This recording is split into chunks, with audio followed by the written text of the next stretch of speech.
soit avec vous.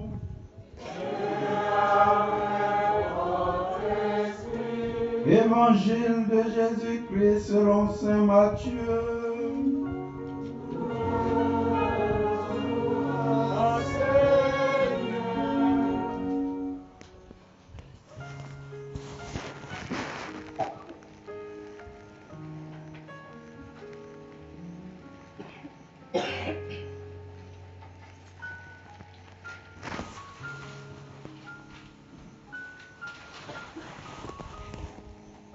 Veuillez vous asseoir.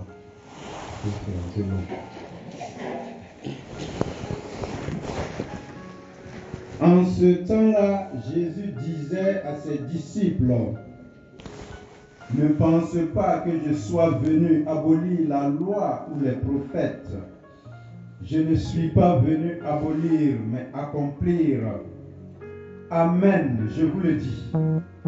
Avant que le ciel et la terre disparaissent, pas un seul iota, pas un seul trait ne disparaîtra de la loi jusqu'à ce que tout se réalise. Donc, celui qui rejettera un seul de ses plus petits commandements et qui enseignera aux hommes à faire ainsi, sera déclaré le plus petit dans le royaume des cieux. Mais celui qui les observera et les enseignera, celui-là sera déclaré grand dans le royaume des cieux. Je vous le dis, en effet, si votre justice ne surpasse pas celle des scribes et des pharisiens, vous n'entrerez pas dans le royaume des cieux. Vous avez appris qu'il a été dit aux anciens, tu ne commettras pas de meurtre. Et si quelqu'un commet un meurtre, il devra passer au jugement. Eh bien, moi je vous dis, tout homme qui se met en colère contre son frère devra passer au jugement. Si quelqu'un insulte son frère, il devra passer devant le tribunal. Si quelqu'un le traite de fou, il sera passible de la géhenne de feu. Donc, lorsque tu vas présenter ton offrande à l'autel, si là tu te souviens que ton frère a quelque chose contre toi, laisse ton offrande là devant l'autel, va d'abord te réconcilier avec ton frère et ensuite viens présenter ton offrande. Mets-toi vite d'accord avec ton adversaire pendant que tu es en chemin avec lui pour éviter que ton adversaire ne te livre au juge, le juge au garde et qu'on ne te jette en prison. Amen, je te le dis, tu n'en sortiras pas avant d'avoir payé jusqu'au dernier sou. Vous avez appris qu'il a été dit, tu ne commettras pas d'adultère. Eh bien, moi je vous dis, tout homme qui regarde une femme avec convoitise a déjà commis l'adultère avec elle dans son cœur. Si ton œil droit entraîne ta chute, arrache-le et jette-le loin de toi, car mieux vaut pour toi perdre un de tes membres que d'avoir ton corps tout entier jeté dans la géhenne.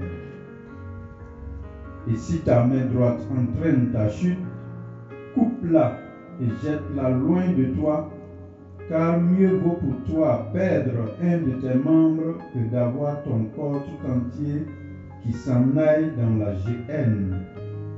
Il a été dit également, si quelqu'un renvoie sa femme, qu'il lui donne un acte de répudiation. Eh bien, moi je vous dis, tout homme qui renvoie sa femme, sauf en cas d'union illégitime, la pousse à l'adultère Et si quelqu'un épouse une femme renvoyée, il est adultère. Vous avez encore appris qu'il a été dit aux anciens, tu ne manqueras pas à tes serments, mais tu t'acquitteras de tes serments envers le Seigneur. Eh bien, moi je vous dis de ne pas jurer du tout, ni par le ciel, car c'est le trône de Dieu, ni par la terre, car elle est son marchepied, ni par Jérusalem, car elle est la ville du grand roi. Et ne jure pas non plus sur ta tête, parce que tu ne peux pas rendre un seul de tes cheveux blancs ou noirs. Que votre parole soit oui, si c'est oui, non, si c'est non. Ce qui est en plus vient du mauvais.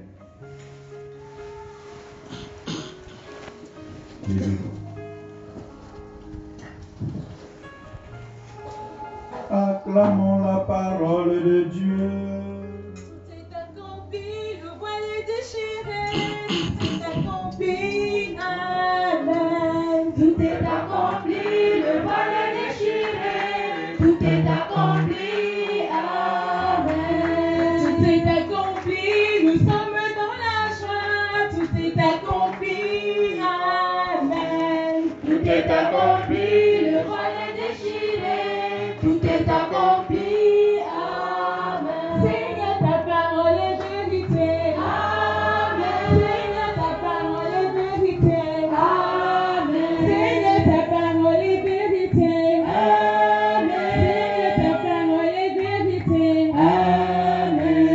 Tout est accompli, le voile est déchiré. Tout est accompli, victoire. Tout est accompli, le voile est déchiré. Tout est accompli, amen. Seigneur, ta parole est vérité. Amen. Seigneur, ta parole est vérité. Amen. Seigneur, ta parole est vérité. Amen. Seigneur, ta parole est vérité. Amen. Vérité. Et le voile est déchiré, tout est accompli, victoire. Alléluia. On ne dort pas.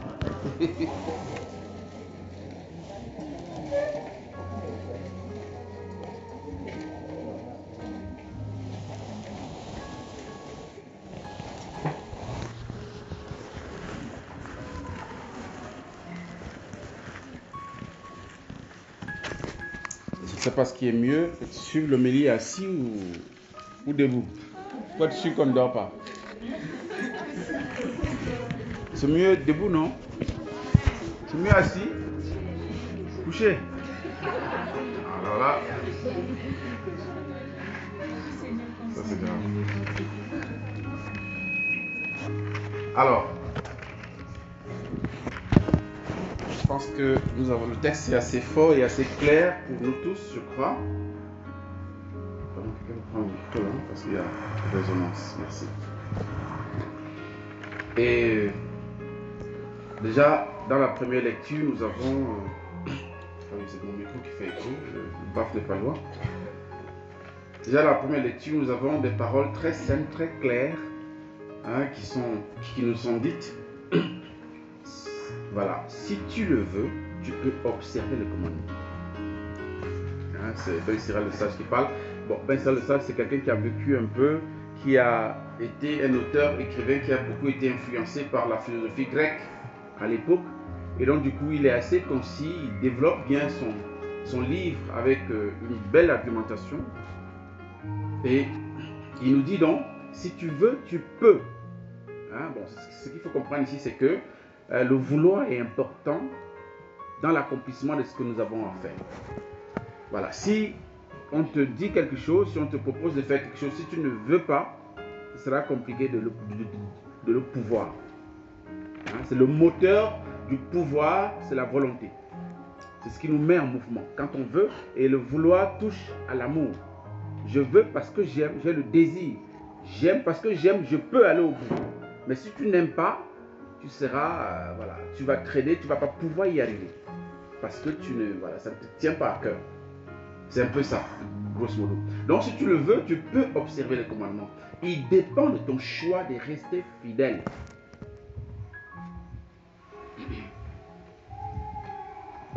Et le Seigneur a mis devant toi l'eau et le feu, et tend la main vers ce que tu préfères. Hein, ça nous rappelle un texte de Deutéronome chapitre 30, verset 30, verset 15 à 20, où il est dit, je mets devant toi la vie et la mort, le bonheur et le malheur, la bénédiction et la malédiction. Choisis. Et Dieu propose, choisis la vie. Parce que c'est notre Père. Donc il faut que nous conseiller de choisir ce qui est bien pour nous. Et donc, le Siracide ici nous dit, le Seigneur a mis devant toi l'eau et le feu, et tend la main vers ce que tu préfères. La vie et la mort sont proposées aux hommes, l'une ou l'autre leur est donnée selon leur choix. Si le Seigneur nous met dans la position de choisir, c'est parce qu'il nous a donné la capacité de choisir. Et il y a notre liberté engagée dans ce que nous faisons. Nous ne faisons pas des choses de manière automatique, comme des robots. Nous le faisons parce que, par choix, par décision. Et je dirais même que, bon, lorsque c'est dit, le Seigneur met devant nous l'eau et le feu, choisi, de part et d'autre, ça peut nous conduire à faire la volonté de Dieu. Comme choisir l'eau, parce que d'emblée ici on peut choisir l'eau, puisque le feu ça brûle. Hein? C'est ça, non? On va choisir, puisque c'est deux contraires, hein? L'eau et le feu. Mais sur le plan spirituel, les deux participent à notre salut. Que ce soit l'eau qui symbolise aussi, qui est un des symboles du Saint-Esprit, qui purifie l'eau, n'est-ce pas, par essence, purifie l'art, nettoie et tout ça. Et le Saint-Esprit, c'est ce qu'il opère en nous lorsqu'on nous recevons le baptême, par exemple. Le feu aussi, c'est aussi le symbole du Saint-Esprit. Même si ça brûle pour purifier. Pour nous, voilà. Vous vous souvenez qu'à la Pentecôte, qu'est-ce qui s'est passé? C'est les lampes de feu qui sont reposées sur les apôtres. Donc l'un et l'autre sont des symboles du Saint-Esprit. Et même la vie et la mort. Quand tu choisis la vie, pour véritablement vivre, il faut passer par la mort. Comme dit le Christ. Hein? Celui qui ne porte pas sa croix chaque jour, je me suis, n'aura pas la vie. Celui qui aime sa propre vie plus que moi, n'a pas, n'est-ce pas, la vie. Et donc du coup, quand je choisis la vie, je dois accepter de mourir. De mourir à moi-même, à ma propre volonté, à ce que je fais, ce que je vis, qui n'est pas conforme à la volonté. Il faut que je meure à ça. Donc, l'un des choix entraîne l'autre. Si je choisis la vie, la mort fait partie. Si je choisis la mort aussi, c'est la condition pour parvenir à la vie. Si tu ne meurs pas, si le grain de blé tombé en terre ne meurt, il ne porte pas de fruits. Quand il meurt, il porte beaucoup. Vous voyez que, voilà, donc les deux se tiennent. Maintenant, nous nous rendons compte, évidemment, et c'est ce que Dieu même s'est rendu compte, il s'est rendu compte que le peuple à qui cette parole était premièrement adressée, c'est-à-dire le peuple hébreu, a eu la peine à mettre ça en pratique. Il y a eu, voilà, c'était difficile. C'est pourquoi le psalmiste va dire, on a entendu vers la finale là, enseigne-moi Seigneur le chemin de tes ordres, allez garder, j'aurai ma récompense, montre-moi comment garder ta loi. Ce que tu me dis Seigneur notre Dieu, c'est vrai, mais j'ai de la peine à mettre ça en pratique. Montre-moi comment garder ta loi, que je l'observe de tout cœur. Donc ça veut dire que le psalmiste, c'est-à-dire David, se rend compte que le bien qu'il veut faire, c'est ce que dira, c'est comme ça que Saint Paul fera aussi. Le bien que je veux faire, je ne le fais pas. Mais le mal que je ne veux pas, c'est ça que je fais. Comment je vais sortir de ce dilemme-là? Comment je fais pour m'en sortir? Montre-moi comment garder ta loi. Et c'est un peu, ça doit aussi être notre question d'aujourd'hui, c'est notre prière de ce matin. Seigneur, comment faire pour être fidèle, hein, pour être fidèle à ta parole, pour marcher suivant tes voies? Et l'évangile nous donne la clé. L'évangile nous donne la clé en la personne de Jésus. Jésus est la mesure et l'accomplissement parfait de toute la loi et des prophètes. Et Jésus nous enseigne comment garder sa loi, comment garder la parole de Dieu de deux manières, selon le texte, n'est-ce pas, d'aujourd'hui. Jésus dit d'abord que la loi n'est pas à abolir. Même si c'est difficile à vivre, ce n'est pas pour ça qu'on doit diminuer la loi, qu'on doit, n'est-ce pas, la mettre, n'est-ce pas, de côté. On doit la vivre. Mais comment, n'est-ce pas, la vivre? Il faut premièrement, et c'est la première leçon que Jésus nous donne pour que nous puissions pratiquer la loi, c'est le regarder. Puisqu'il dit, je ne suis pas venu abolir la loi et les prophètes, je ne suis pas venu abolir, mais accomplir. Donc, si je veux accomplir la loi de Dieu, si je veux faire la parole, si je veux accomplir la volonté de Dieu, je dois regarder Jésus. Comment Jésus a accompli la parole de Dieu? Comment il a accompli la loi et les prophètes? Comment s'accomplit en lui? Puisqu'il dit qu'il n'est pas venu abolir, il est venu accomplir. Donc je dois le regarder d'abord. Il doit être l'exemple de ma vie. Mon comportement doit se calquer sur la manière dont le Christ a vécu.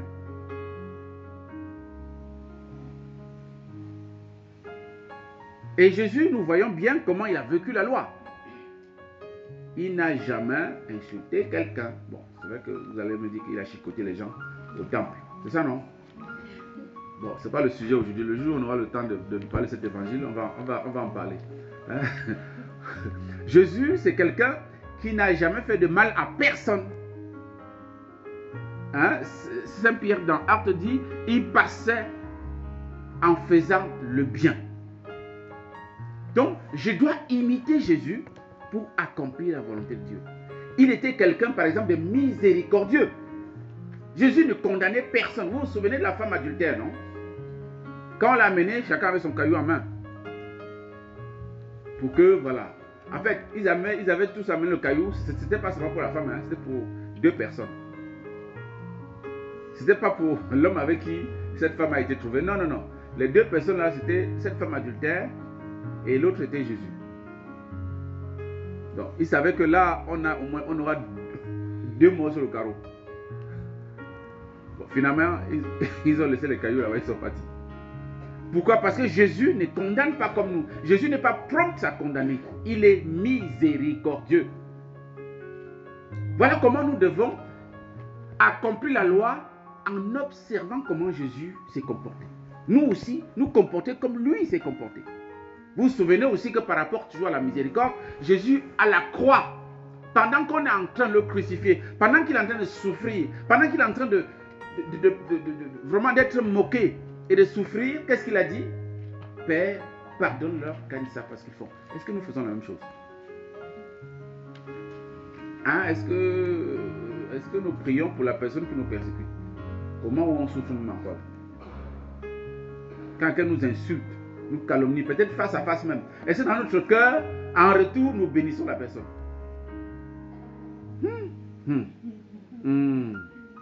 Ah voilà. Donc nous devons imiter, nous devons regarder Jésus, voir son comportement et nous conformer à lui. C'est comme ça que nous pouvons marcher selon la loi du Seigneur. La deuxième attitude, parce que vous prenez pas long, parce que je sens que ça dort. Hein? La deuxième attitude, c'est de prendre au sérieux ses paroles. Tout ce que Jésus nous a dit, c'est pour notre bien. Il va me dire dans Jean chapitre 14, le verset 23, que si quelqu'un m'aime, il gardera ma parole. Mon Père l'aimera, nous viendrons chez lui. Donc ça veut dire que la deuxième attitude, c'est d'écouter tout ce que Jésus nous a dit. Hier, n'est-ce pas, dans l'évangile, puisque hier on a célébré notre Dame de Lourdes, et l'évangile que nous avons eu, c'était les noces de Cana. Et la Vierge Marie, qui faisait partie des invités, qui a dû intervenir pour que le marraine ne tourne pas en fiasco. D'accord? Elle a intercédé pour que son fils transforme l'eau. En fait, elle n'a pas précisé comment il fallait le faire. Mais elle a seulement dit non, plus de vin. Donc débrouille-toi, je ne sais pas comment tu vas faire, mais en tout cas, débrouille-toi pour qu'ils aient du vin. Et elle s'est tournée vers les serviteurs. Qu'est-ce qu'elle leur a dit? Elle leur a dit, faites tout qu'il vous dira. Ça rejoint ce qu'elle-même a vécu. Vous vous souvenez, à l'annonciation, lorsque l'archange Gabriel vient lui annoncer qu'elle va concevoir, etc., etc., à la fin, qu'est-ce qu'elle dit? Elle dit, je suis la servante du Seigneur, qu'il me soit fait selon ta parole. Autrement dit, toute ta parole, ce n'est pas ce que j'ai compris, ou bien ce que je, voilà, ce que je veux, non. Que ce qu'il me soit fait selon ta parole, l'entièreté de la parole de Dieu est nécessaire, frères et sœurs. Nous devons écouter, même si c'est difficile. Il y a des exemples de Seigneur qui sont difficiles à vivre, nous sommes tous d'accord. Mais ce n'est pas parce que c'est difficile qu'il faut abandonner. Ah non, non, non, non. Et c'est ce qu'il dit. Celui qui... Jésus dit, il ne faut pas enlever un iota de la loi. Si celui qui enseigne aux hommes, donc celui qui rejettera un seul de ce plus petit commandement et qui enseignera aux hommes de faire ainsi, sera déclaré le plus petit dans le royaume de Dieu. Donc nous ne devons rien, même pas un iota, même pas le point sur le i, sur ce que Dieu nous demande. C'est difficile, d'accord, mais crions vers lui. Seigneur, viens à mon secours. Donne-moi la force d'accomplir ce que tu me demandes. Dieu n'est pas un Dieu tyran. Quand il nous demande quelque chose, il nous donne la grâce de l'accomplir. Donc voilà les deux dimensions que nous devons contempler, regarder pour pouvoir vivre de la loi de Dieu, pour pouvoir la garder et la pratiquer. Et l'une des choses que je voulais ajouter, c'est que nous sommes face à quelqu'un qui nous apporte la loi nouvelle. Avant, sur la montagne, Moïse avait reçu les 10 paroles, les 10 commandements de Dieu. Jésus aussi sur la montagne, parce que là, il est sur le mont des béatitudes, si on peut dire. Nous sommes sur la colonne des béatitudes. Ça tombe bien. Hein? Alors, Jésus dit, on vous a dit, mais moi je vous dis. Il est écrit que, mais moi je vous dis. Et Jésus touche la racine. D'où vient le mal? Le mal vient d'où? Du fond de notre cœur. Ce n'est plus une loi à pratiquer de manière extérieure, mais nous devons regarder d'abord, nous devons pratiquer la loi à partir de l'intérieur, à partir du commencement. C'est-à-dire de notre cœur. Est-ce que mon cœur est ajusté à la volonté de Dieu? Oui ou non? C'est là qu'on doit travailler à veiller, à garder l'intégrité de la parole de Dieu. C'est quand nous voyons un cadavre que nous disons que on a assassiné la personne. On cherche l'assassin. Mais l'assassin est connu depuis la veille où le projet, n'est-ce pas, d'assassiner a été conçu. Autrement dit, depuis le cœur, la personne est devenue assassin. Et c'est là où Dieu dit, il faut travailler là, à la racine. Fais des efforts pour que ton cœur ne soit pas le lieu de la conception du mal. Travaille à l'intention avant d'arriver à l'action. Si tu travailles ton intention, tu purifies ton intention, tu éviteras de faire des gaffes sur le plan pratique. Mais que le Seigneur nous aide. Que le Seigneur nous aide pour que nous puissions, avec la grâce du Saint-Esprit, à la faveur de cette messe et de cette veillée, voilà, grandir dans le désir de sainteté, nous conformer davantage à sa parole en imitant Jésus, en l'écoutant et en permettant que le Saint-Esprit nous visite dans notre cœur. C'est ça la deuxième lecture, la sagesse de Dieu. Que le Saint-Esprit, du fond de notre cœur, nous purifie et rend notre cœur bon, capable de choisir le bien et de rejeter le mal. Amen.